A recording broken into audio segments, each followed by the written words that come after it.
Welcome to another episode of Crosstalk. Of course, it's the 6th Plymouth District edition. None other than State Rep Josh Cutler. Welcome back. Thanks, Kevin. Great to be back. Before we start the program, Yes, sir. I want to thank you for being somebody who is vigilant, somebody who is dedicated to coming in on a regular basis, doing these programs. We, at this time, have 2 elected officials who do that on the state level, yourself and Jeff Deal. And I am happy to report that State Senator Mike Brady is, he has inked the contract right here. Now he'll be in. We'll iron out the details. I saw him this past weekend at Massachusetts 50th Gala. Yes. And we were talking about it, and he's looking forward to doing it. That was quite a. I had to leave a little early, but that was quite an event. It was a great event, and celebrating, educating folks. Yeah, folks we're who fortunate to have a community college right in our area that does so much for students and for the community. So. And it was good to see you there. Along with several other notable colleagues, elected officials, good. but again, starting. I was off the underdressed. show. I don't know if you don't need to out me, but I didn't have a tie on that You look night. fine. Everyone else had black ties on. I was tieless. It's all good. Yeah, You looked It was a Friday though, so. It was a cash My thing. defense. But I did dress up for today though. Okay, I just want the folks at home to know I got my nice tie, my power tie on. Looks good. Does it look all right? Looks good. No, but I just wanted to acknowledge Why, thank you. that you come in on a regular basis, that we talk, and the idea is to inform the folks in the district that you serve. I don't just show up on election day. No. We're all here year-round. You're out there wearing out shoes and putting up signs and telling people about the things that you're working on up on Beacon Hill. And you're also somebody who's observing the new law, getting out there and voting early, which kicked off just a couple of days ago. What was it like? So yeah, I voted. I'm done.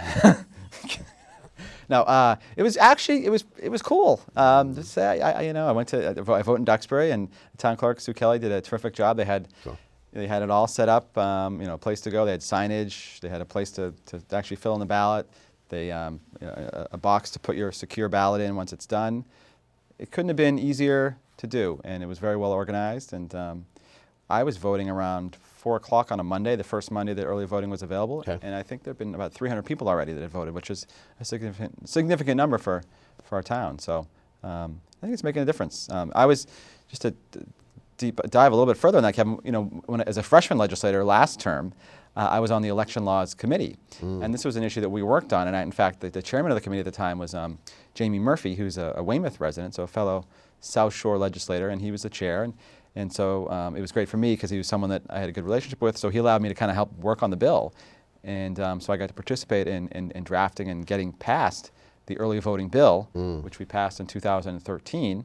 And at the time, you think, okay, great, this is terrific. And now that it's actually here and it's having an impact and being such an important part of the process, it's kind of a cool feeling to feel like, I played a very small role in getting this passed. But it's something that I think will be good to help voters and, get more people to get out to vote and just be a convenience for folks, who have busy lives. Do you think we're going to see it in the numbers as to the percentage of voters that are going to turn out? I mean, albeit it's a presidential election, so you're going to have a large turnout regardless. Yes. But do you think we might see a little bit of a bump this time around? I think you might see a little bit of a bump. I mean, studies show, I've done some research on this, studies show that it doesn't always necessarily increase the turnout, but it definitely makes voting more convenient to folks who do turn out already. This is a presidential year, you're right, so you're going to see, in some towns you might see 80% of the folks vote, which is terrific. I'd love to see that even higher. So I think it's going to be hard to tell until we've done this for a few years in a row what kind of long-term impact it's had. But I know it's definitely a convenience, and for folks of all ages of the spectrum, whether young moms who have kids or older folks who it's sometimes a challenge to get out during voting hours. People who work in Boston and can't get back in time. So all kinds of reasons. People just going away on trips or whatever, you name it. It's much more convenient, and having this 2-week window, I think, is an appropriate amount of time where you still can follow the election, and but then make it your decision when you want to head down and vote. So, have you voted yet? No, and I don't vote. Oh, you do? Oh, that's right. I don't vote, and I'll tell people why I don't vote. Okay. Being somebody who is part of the process of having conversations with elected officials, and in my other form of employment, working for. I feel that if I'm somebody who votes, I've decided, I've picked a side. Decide. Okay. And I would. So do I you would, never like even on a ballot question or on anything? Yeah.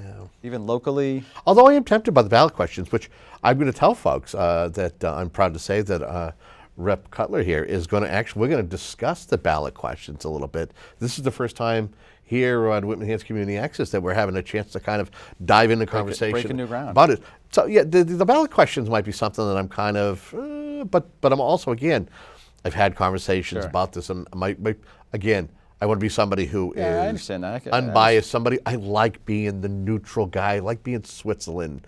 You know, although I'm accused by both parties of speaking the other party's language, that happens all the time. So is Switzerland. So yeah, so I can respect that. All right, that's a good. I as don't, long as but- you're purposely not voting, you know, for a legitimate reason. No, but I would, you know, I'm an American, and if I felt the need, if I leave this career and I go on and do something else, I definitely will. Because you're probably, you know, pretty well informed on the issues, I would say, from all the work that you do. I'm somewhat. Am I flawed with certain things here and there? Sure, I am. But I, you know what? Anybody who can at least bring me up to speed in a certain area. Happy to bring you up to speed anytime. Yeah, I know you are. I know you are. We won't get into that. Let's jump right into the ballot questions. Yes, sir. There's a couple of different things here. We'll start with the first one, which is, should we have a second slots parlor? Now we know there's one in Plainridge. As part of the gaming law that was passed a couple of years back, the idea is to add an additional slots parlor. Give me your thoughts on that. So there's 4 ballot questions. This is the one that's probably got the least amount of attention, but for a variety of reasons, I think it's a bad idea, and I voted no on it. The way the person behind this question 1 kind of got a little cute. This is a developer who wants to put in slots up in Revere, in that area. And the ballot question was drafted in such a way as to make it very difficult for anyone else to qualify for this license. It says you have to be near a thoroughbred racetrack, and it has some different criteria. It apparently passed muster with the Attorney General, but it left very little wiggle room for anyone else to qualify for this license. So if this were to pass, it would basically be a giveaway to this one particular developer. Now, karma being what it is, the city of Revere just held a ballot referendum on this and voted it down. So even if question 1 were to pass, this gentleman has nowhere to go because the town he wanted to put it in doesn't want it, and they had to do it. So it's kind of a dead-end ballot question. It's a dead-end. Yeah, it's a dead-end ballot question, and frankly, I think it's appropriate. Karma won out in that respect, I'd say. So I voted no, but I mean, it almost doesn't matter which way you vote. Although I think there's a principle involved, and I think certainly we have enough gambling in Massachusetts already. We have already approved the slots, the casinos. We have the lottery. We have a lot of options, and I don't think even more is really anything that's going to be. It's going to oversaturate the market. I think we might be oversaturated already. Well, although we know that the one, this conversation about having one down in the southeastern part of the state, it looks as though that might be a dead issue at this particular time. Brockton, they were voted. The Gaming Commission struck that down, said no, and then via court action, the gaming casino down in East Taunton, a group of residents were successful in getting a judge to see that maybe there was some flaws to what the federal government did in granting land in the trust, and that right now is a dead issue. So you got Plainridge, you got one Springfield, and then you're going to have one Western Mass and North Shore, and it's Everett, right? Isn't it Everett? Everett, excuse me. Yeah, not it'll be interesting to see what ends up happening with those. Right. So the one in the southeastern Mass could still happen down the road, but right now you're right. It seems very unlikely. Okay. Charter schools. That's question 1. Question two is charter schools. The expansion of charter schools, whether it's new charter schools or expanding upon ones that are already in place. Give me your thoughts on that. So I voted no on 2, and I want to be very clear about this. That I think voting no on 2 is not a vote necessarily against charter schools. It is a vote against unlimited expansion of charter schools. And I think that's an important distinction to be made, because oftentimes we just sort of think it's either yes or no, yay or nay. Charter schools are good, charter schools are bad. It's not that simple a question. Currently in Massachusetts, we have room under the cap to allow several dozen new charter schools to open. So there already is the ability to have that happen. This ballot question would allow 12 new charter schools or expansions every year, forever, essentially.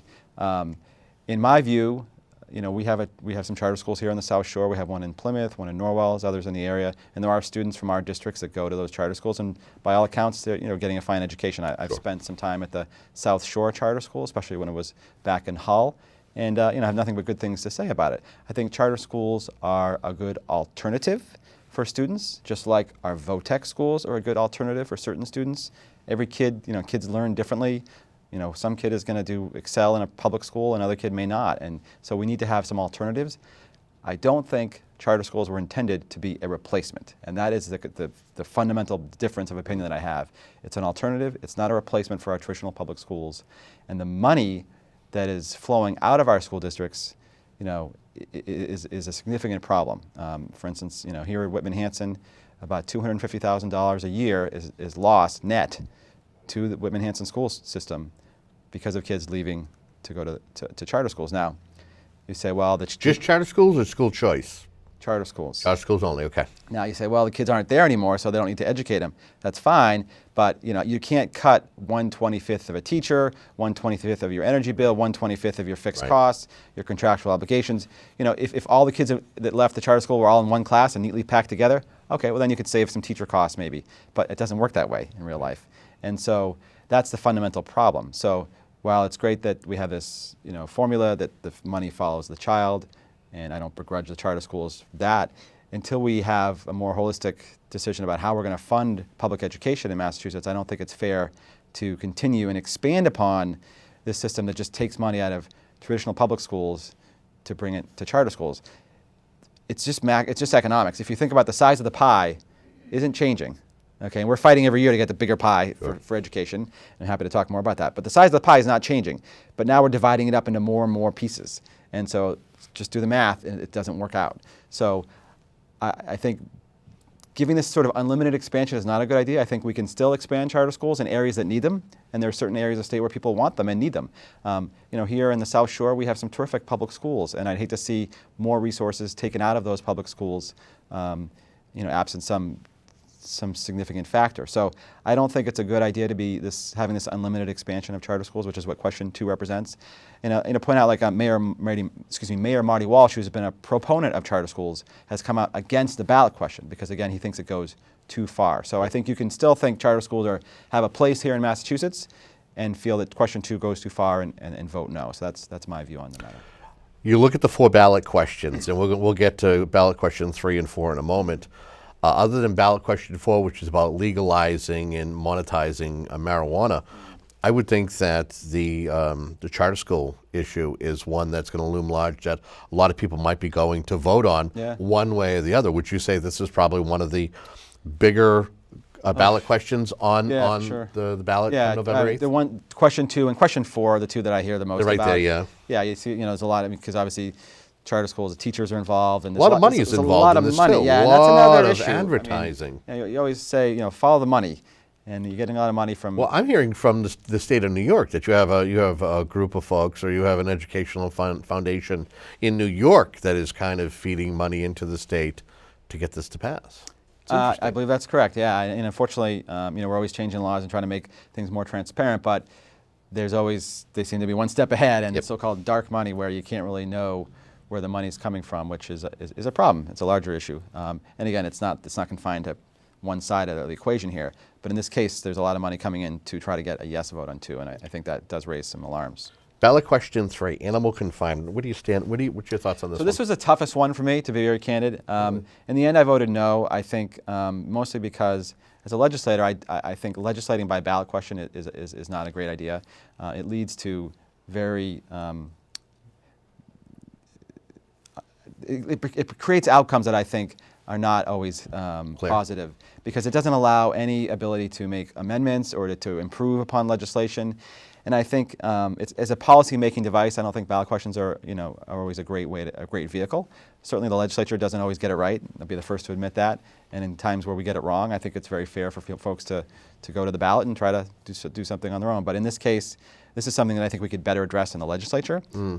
This particular question has to do with farm animal confinement and giving more space in cages for chickens, sheep, not sheep, chickens, cows. pigs, and cows. Cattle. Cows that produce veal. And so, obviously as a animal guy, I believe in those things, and I don't think anyone should try to confine animals in that area. My mom has chickens, and she has them running all over her house in Pembroke, and that's terrific. There's only one farm in Massachusetts that this actually would even apply to, and that, so that farmer would be impacted. But the bigger issue is all the out-of-state producers. What would happen to them? Because the ballot question says you can no longer market your products here in Massachusetts. So is that going to mean these farmers are not going to sell their eggs in Massachusetts? Does it mean they're going to hike up the price? Does it mean they're going to change the way they do it or not? I don't know. I think it's something that is a nuanced question and should be addressed, and I would support it. Okay. But it's a nuanced question, and I don't think a yes or no vote is the best way to legislate that. So I had mixed feelings about that, but in the end I voted no. Okay. Final ballot question, legalize and tax marijuana. And oddly enough, I'm going to throw this in there because a member of the legislature, Stan Rosenberg, the Senate president, yes, actually he's voting for this, even though most of the elected officials up on Beacon Hill are saying, yeah, we're not for this. He's saying that let's pass this and then fix it once we've approved it. Give me your thoughts on this particular ballot question. Well, I respectfully disagree with him on this. And again, not to be a no-sayer, but I'm no on all four. Okay. There's a lot of concerns I have with the legalization of marijuana, which is what question 4 would do. One has to do with the issue of edibles. So this ballot question, again, and there's no amendment, there's no changes, it's an up or down vote, and it's not advisory, it becomes a law. So this would allow the legalization of edibles, marijuana edibles with THC. And that means, things, gummy bears, that kind of stuff. We've seen in Colorado how this has just created an explosion in the marketplace. Now, again, the law says you have to be 21, like alcohol, but we know that kids are going to, get their hands on this. Alcohol is already marketed to kids. It's going to get in the hands of kids, and it's going to be so hard to police. At least with a beer, you can tell. Someone's got it at a koozie, you can tell. But with an edible, you can't tell. How do you distinguish it from regular-looking candy? I mean, it creates all these new problems. So the edibles issue is first and foremost, in my view, a big problem with this law. The ballot question. Impairment. Impairment. Okay. Enforcement. We have different mechanisms for police and law enforcement to determine if someone's driving under the influence of alcohol. That technology doesn't really exist in the same way for marijuana because it involves a blood test and it gets into constitutional questions and legal questions and just scientific technical questions about how you test for that in a way that is expeditious. So trying to determine if someone is driving under the influence of marijuana is not an easy thing to do, and so that's a concern. Do we have the laws in place to address what is going to be created by this potentially, which is more people driving under the influence of marijuana. So that's a concern. The revenue side. So proponents say, well, this is it's going to bring a new revenue. Let's bring marijuana out of the shadows. Yeah, like it's alcohol. Regulate it, and it's going to provide revenue for our schools and transportation and all these wonderful things, which sounds great. A couple problems with it. Number one, it really hasn't been the case in Colorado, which is the test case. Number two, in Colorado, the tax rate for marijuana is about 27.9%, I believe, including there's an excise tax and a sales tax. So effectively, it's about 28%. In Massachusetts, this ballot question that we're voting on has a 10% tax plus a 2% local option tax. So it would be a 10% tax, and then if your local community, say here in Whitman, Hanson, or Pembroke, whatever, were to vote at town meeting, they could add 2% to that. So the maximum would be 12%. So you're talking 12% versus 28% effectively. Okay, a significant difference. Now, this leads to, first question is why? Okay, and then so proponents will say, well, if we tax it too much, it's going to create a black market and defeat the purpose of having the ballot question. There's, I suppose, some argument to be made about that. The real reason is it's a moneymaker, and that's what it all comes down to, Kevin. Follow the money. This is a big moneymaker for the marijuana industry. They're going to make a ton of money, and I think they're going to do so on the backs of residents here in Massachusetts. So I think it's a bad idea. I'm not anti-marijuana. I think in many ways alcohol is worse than marijuana, but this is a terrible way to implement a major change in policy here in Massachusetts. And we didn't even talk about the opiate issue. Well, and I was going to actually, that was my segue, and that is that some would say, and it's been said by experts, that marijuana has been seen as a gateway drug that has led to people trying harder things, heroin, and we have a major problem. We have an epidemic here in the Commonwealth when it comes to opioids when it comes to folks who are not only addicted but dying, and families that are that are the collateral damage as to this addiction. So I would question that ballot question as to legalizing marijuana, not like medical marijuana, where there's another use and a reason, Right. and that it's already being regulated and watched over. Right, and I agree. And the word gateway drug, it kind of gets tossed around, and people disagree about that. But it's clear that many people who have substance abuse problems started with marijuana. Right. Some people started with alcohol, Right. and it's not necessarily to say that everyone who does was going to have an opiate problem. Certainly not. We're not implying that, but it's undeniable, the link. The one final point I would make on the whole issue is that here in Massachusetts, we have already decriminalized marijuana, so no one is going to jail for marijuana possession. You get a ticket. If they are, they were robbing a bank while they did it. Okay, so the stories that you hear, that's just not true. It's not happening. Number two, we have passed the medical use of marijuana. Okay, so if you have a medical need, I can remember my dad was dying of cancer, and marijuana could have helped him. And Yep. people like in that situation, we want to give them that option. Right. We have done that. Okay, in You Massachusetts. can get a card as long as Get a card. Now, the rollout was sloppy, and it took longer than it should have, and it's just now kind of getting open, and we're having dispensaries that are now opening. We have some in Plymouth County, and I think in the next 2 years that'll smooth itself out, and that system will be up and regulating and so forth. So we've addressed the two major issues that people have, is that people we're locking up people for marijuana, and people who have medical needs aren't getting access to it. Those are off the table. So we're down to just this legalization for recreational use. And in my view, there's no urgency here to pass this now. Let's look at this. Let's look at the data, the long-term consequences in Colorado. Right. And in 5 years from now, if it looks like all the data says, well, this really hasn't had the intended effects that we were concerned about, then let's revisit it. But there is no urgency, in my view, to make this drastic change when we just took these other significant steps. I think it would be a big mistake. And unfortunately, the polls show that the yes vote is winning. But I hope folks will take a hard look at that and think about this in a more nuanced way. Again, you don't have to be anti-marijuana. It's not alcohol. It's not a question of alcohol versus marijuana. It's literally just this ballot question and the way this is structured, which is going to be basically a giveaway to the marijuana industry to make a lot of money at our expense. Great explanations for all four of the ballot questions. Excellent job. Thank you. Hopefully I convinced a few folks, but even if you don't agree with me, No, let's stay with the opioid issue, or at least just talk about that. You've had a chance to attend some forums in the area, have you not? Yeah, so last month, Kevin, I've been just kind of asked to attend a lot of, we've had some community drug forums over in Pembroke. The Pembroke Titans Against Drugs had a forum with Mike Cogburn in the group, Mike Cogburn, District Attorney Timothy Cruz, Chief Rick Wall, and myself, and some other folks. We had one at North River Community Church just recently, again with District Attorney Cruz. He's out almost every night, it seems like, at different events. And that one was particularly powerful because there was a couple, there was a parent, a mom, and a young gentleman who would both, so the gentleman he was in his 20s, he had an opiate addiction that he'd overcome, and the mom had a son who'd had a significant opiate addiction, and thankfully he was on the road to recovery. Not all the stories are have as happy an ending. But it was quite powerful to hear those firsthand accounts of what's happened.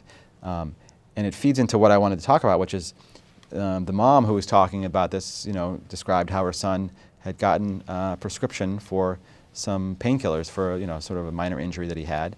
And that, she believed, at least that was the impetus and the spark that kind of led to this later opiate addiction, which with much more serious drugs.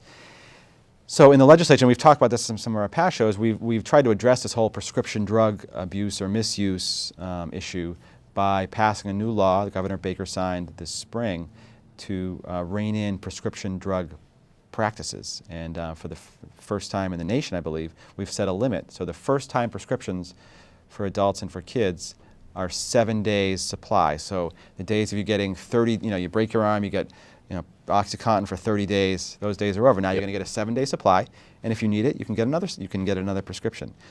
So you certainly can get access to the pain pills if you need them, but we're not just giving away these pills and having excess pills that are sitting up in the medical cabinet there For somebody else to get a hold of. Abuse. And so one of the things that we did, and there are exceptions for palliative care and people who have terminal illnesses, and we made exceptions for certain circumstances.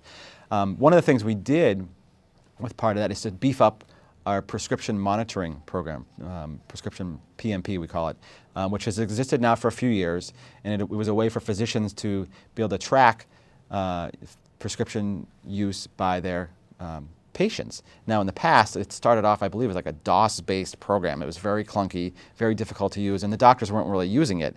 And so over time, we've beefed it up, we've added some IT strength to it, and really made it better.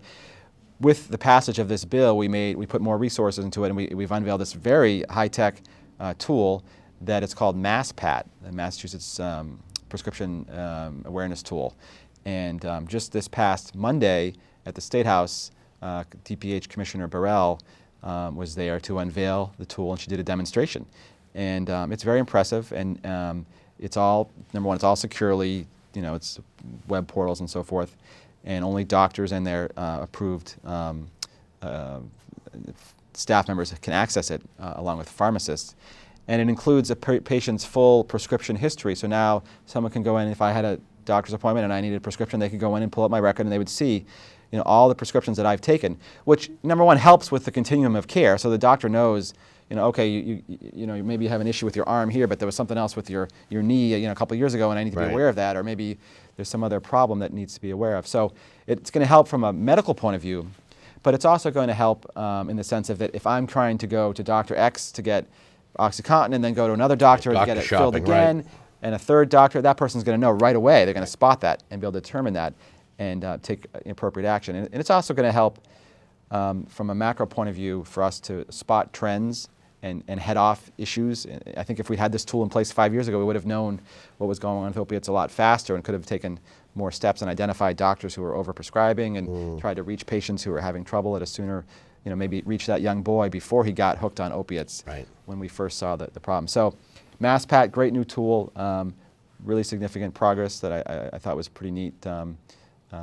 Implementation of work that we've been doing in the legislature that the Governor Baker had signed into law. So we got like maybe close to 2 minutes left. We've really talked about a lot. We probably could have sat here for an hour, talked about a lot of these particular issues.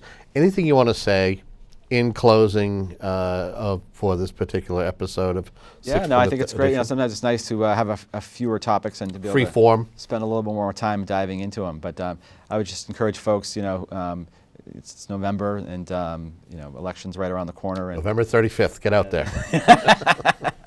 Sorry, that's a Donaldism. We won't go there. There's a lot of important decisions to be made from the presidential level all the way down to where I am at state representative level. And just do your homework. And there's a lot of information you can get on the web. If folks want to reach me, they can always do so through my website at www.joshcutler.com. I have a lot of information about the different legislative things we've been working on. My personal contact info. If people want to reach out. Coffee hours, other things. Coffee hours, events that we're having. Obviously, I'm running for election. I'm on the ballot November 8th. Be honored to earn your vote. I really, truly love the job that I've been doing, and this is my second term, and I hope to continue for a little while longer. And I'd be really honored to earn your vote again. We want to thank you very much again. Thank you, Kevin, for being somebody who diligent coming in and talking to the voters. And it's important for you to get out there come November 8th and make a decision, whether it's about the ballot questions that the representative and myself discussed, or even getting involved with some of the issues that affect your community. It's important to make a decision on November 8th. So get out there, make a difference, and until next time, have a great day.